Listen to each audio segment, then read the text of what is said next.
So there are a lot of pain points and challenges when we try to build a development program in Alzheimer's, right? So let me mention some of them without going into details. The first thing, the most important, we need to find the patients, right? And when we build this kind of programs, we need to find different kinds of patients. For example, MCI patients. These are people who are not necessarily under the radar of the experts. So we need to develop strategies to find these patients.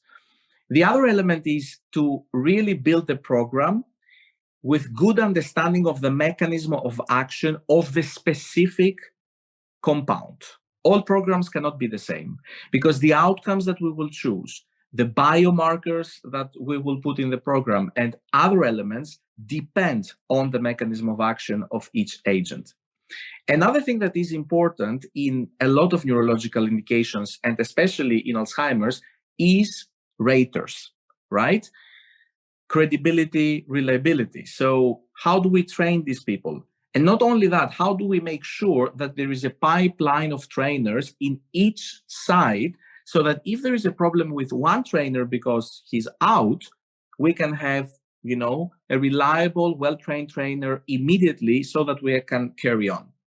Designs, very important. We see adaptive designs in other therapeutic areas used to shorten up the duration of a program. So maybe we need to consider them in Alzheimer's trials as well.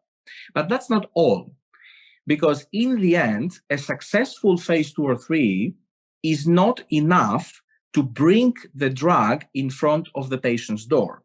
So people need to build a very strong value proposition. Organizations need to have that, and to do so that you can have a very good and successful market access strategy, we need to discuss early on. We need to develop good strategies early on during the development program, because this strategy will inform the development program with the addition of outcomes and other elements in the phase 2 and 3 trials, so that we can build progressively the value proposition of the specific therapy, and then having successful discussions with the regulators and the payers, and be able to provide patients with the drug some years later. Whenever a study is coming on our desk, we will ask patients first, what do you think?